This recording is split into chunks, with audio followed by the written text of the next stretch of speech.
Hello, I'm Mario Toneguzzi with Retail Insider. Joining me today is Gary Newbury, who is a retail supply chain and last mile expert. Thanks for joining us today, Gary. Thanks, Mario. Delighted to be here.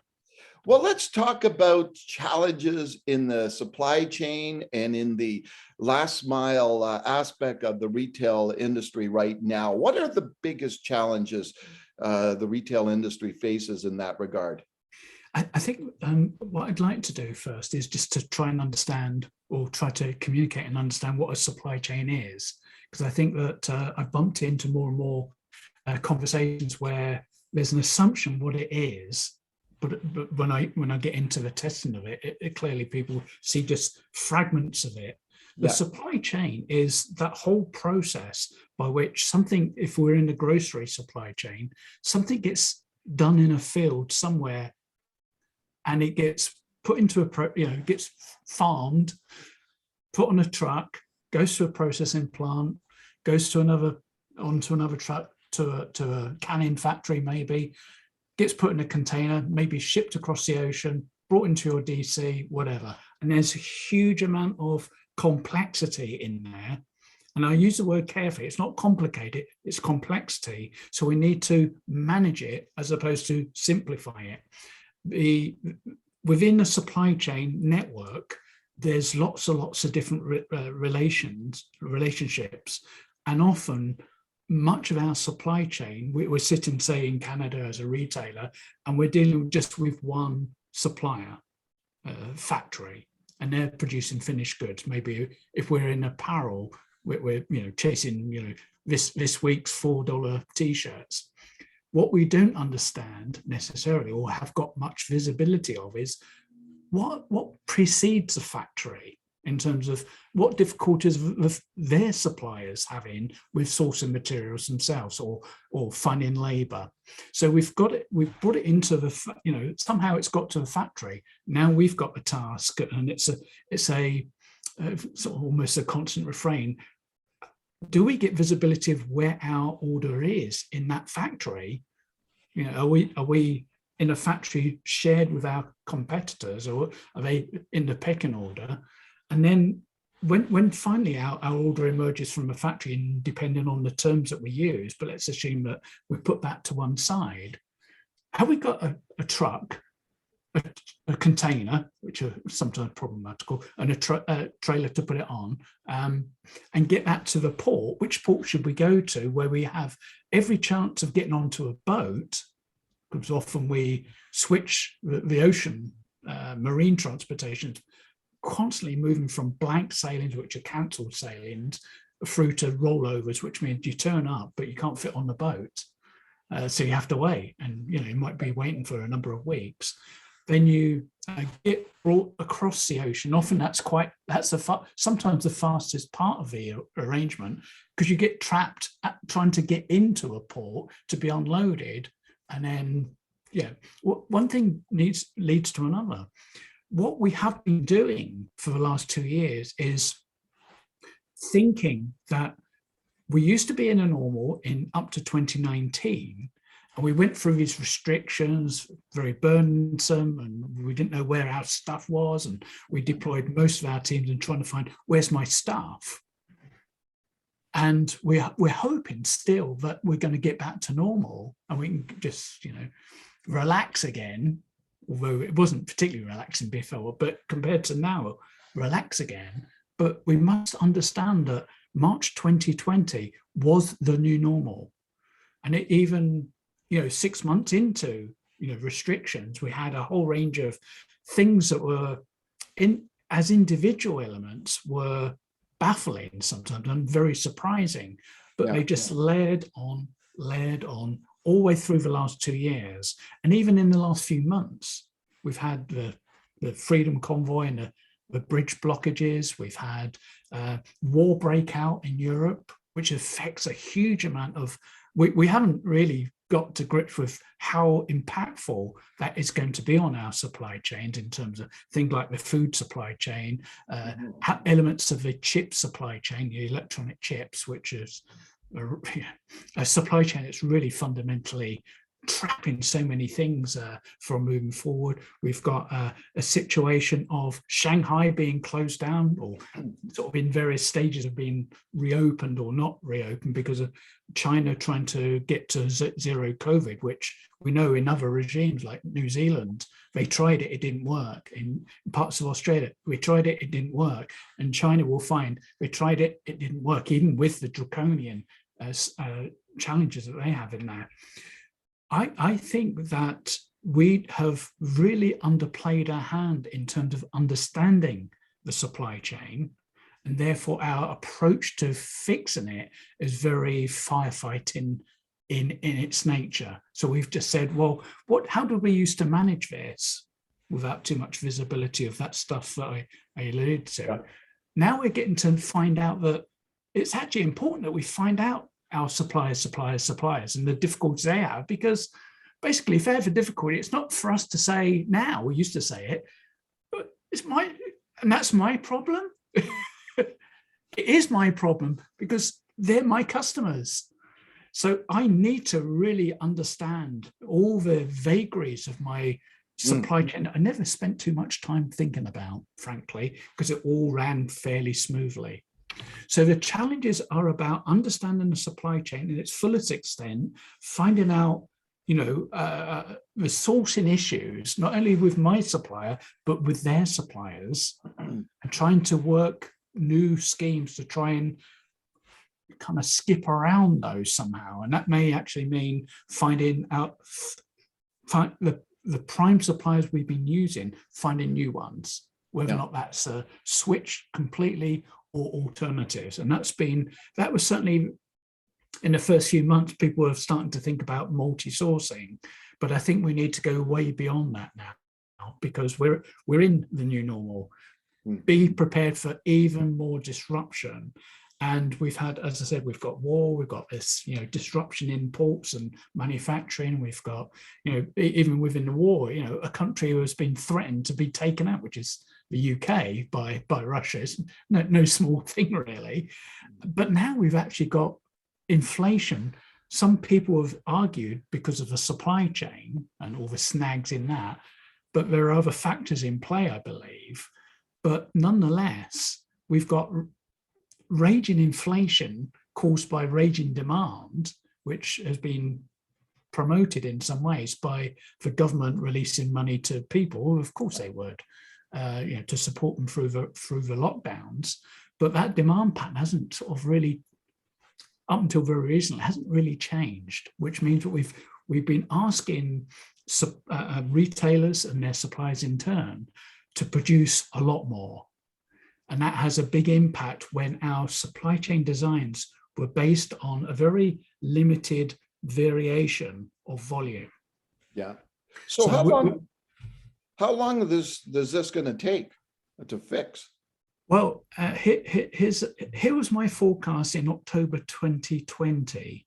We're not going to be out of this until summer 2022. And, after being chased out of a village by pitchforks and saying, you can't know, how can you possibly know that? And I could see in my mind all the fractures in the supply chain, how the COVID was running out and its seasonality, and I had to take a judgment on the vaccine rollout, and we obviously got off to a bumpy start, but all of a sudden we gained momentum. And that was before I thought about extra levels of disruption. We're now facing summer 2022. I believe there's another 2 years of, unfortunate levels of accumulated disruption, stuff that I'd love to be able to write down. Oh, these are the things that we've got to encounter. Mm-hmm. I don't know what they're going to be. I don't think anybody's going to be is in that position. Yeah. However, what I do know is through the expansion of the money supply by federal banks across the world, we're in a situation of raging inflation, and the only way to cut the impact of that down, which is massive demand shocks, is to introduce severe levels of interest rate escalation. Because we have to rebalance our ability to supply stuff with our ability to want stuff, and when they're in line, then we'd be inflation will have stopped. Interest rates will return to somewhere like they are now, and we'll be able to get back into economic growth. So my view is we've got another 2 years. So I've had to recast my scale to summer 2024 now, given what I can see ahead. So what is the consequences and the impact on consumers because of this quote unquote disruption? Yeah, well, I think for 2020 and 2021, many consumers were actually, sat at home. Don't want to be disparaging, but watching Netflix. I never quite got to watching Netflix. I never bought a subscription, but their lifestyle kind of adjusted to this very strange world that we found ourselves in. And they discovered, if they hadn't been an avid user of apps, Amazon, whatever, they discovered it, and they found that for the same price as they could go to stores and buy it and do their own selection, pay up at the till and do their own last mile, they could actually get somebody to run around and deliver it to their porch. So they kind of got accustomed to that way of thinking, and it became very convenient. It wasn't always perfect, but it became convenient at least. I think that what this means is what I've described in terms of raging inflation. I think that we're going to find the first thing that gets dropped is possibly e-commerce, because retailers must wake up to the fact that the economics around e-commerce is very fragile at best. And what we may see is there'll be extra delivery charges and extra, picking charges, whatever it might be, but they need to get to that point. That's the first thing that will probably be dropped by consumers. They will go to do their weekly shop, and they may do it twice a week. They'll be buying less every time they go. And that's certainly what I heard. I think Lubros was saying that they've seen a move to increase frequency of shopping, but much smaller basket sizes, and also trading, like the Loblaw brand for No Frills, moving to the value proposition. So one might argue that the dollar stores and those kind of Walmart, those discount premium, discount brands may actually benefit from that. But the challenge for me on those is, will they get the inventory? Given what I've described earlier on of all the things. And of course, if you're Walmart, you say, it's not my problem, it's your problem, just give me the stuff. Perhaps. But from a consumer's point of view, we're going to see people who've never experienced inflation before. Of course, we're of a certain age where we've seen inflation, perhaps, certainly in the UK, we saw really raging inflation in the early 80s as a young fella back then. I knew what that meant and the interest rates, but we had another repeat of that in the 90s. But we haven't seen much of it since. We had the Great Recession, but it didn't really do too much to give us an idea that inflation was something that we should dread. We should have a high sense of dread around, because it really depreciates our buying power, and it forces us to really make very tough choices about, do we heat a house or do we eat? And it's right down to that kind of thing. So having had a lifestyle of quite good abundance, especially funded by very cheap interest rates and easy credit, we're going to find that gets withdrawn, and we're down to, have we got a job? When we get the money, what we're going to spend it on? We have to make very purposeful choices. And that has big impacts for discretionary spending category retailers. So for those people who are in those leadership teams, they will be needing to really deeply rethink their proposition and how they're going to approach the next year or two, both in terms of how do they appear and show up to their current consumers? How are they going to get the stock in?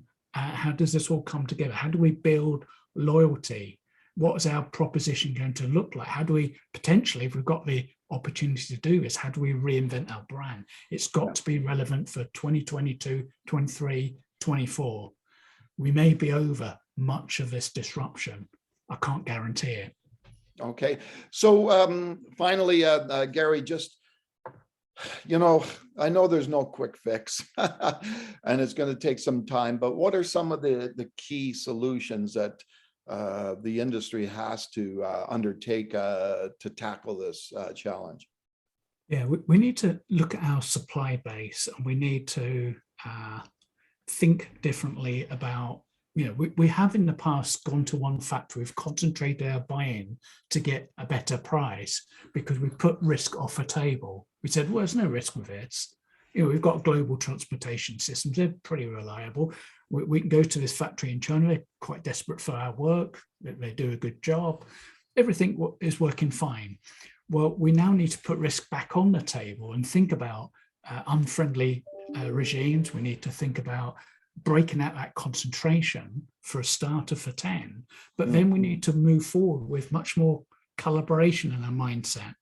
And that starts with collaborating inside our businesses, sometimes just inside our team, but certainly inside our business, to understand what that really means when you have to work hard to both win, not just go, oh, we've got a win-win. No, if you can say it so quickly, you're not collaborating. You just found some lucky break that somebody's been told that it's a win for them.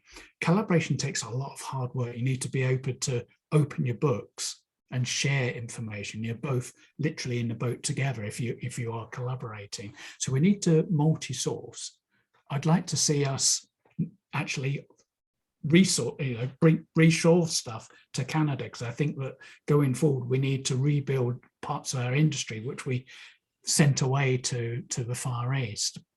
But that's a sort of, I have a 10-step plan of how that looks, and the ultimate of that is we digitize the whole supply chain. So you may have seen some videos on, where somebody's in a control room and they're making decisions on the fly, and it all looks very good, but underneath there is like 10 big, massive steps, a big program of change.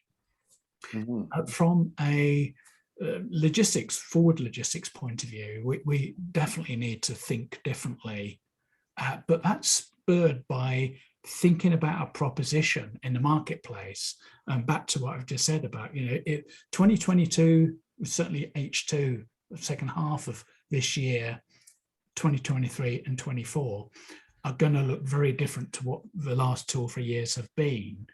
That is a trigger or a signal for retail businesses to rethink what their proposition is, which isn't, if you've got 10,000 SKUs now, it doesn't mean 20,000 SKUs. It actually probably might mean 3,000 SKUs. So we really need to do some really hard thinking about what it is that we're going to market with going forward. And that reduced SKU count, for instance, will inform what kind of a supply chain design we need to implement. So I think that I'm very optimistic that our retailers will get with a plan as such. But I want them to speed up on this, and I want them to, reach out for conversations with people not dissimilar to me, who can help guide them through this intricate step. All right, super. Well, thanks very much, Gary, for joining us today. Okay, you're very welcome, Mario. All right, super. That was Gary Newbury, who is a retail supply chain and last mile expert. I'm Mario Toneguzzi with the Retail Insider. Thanks for joining us today.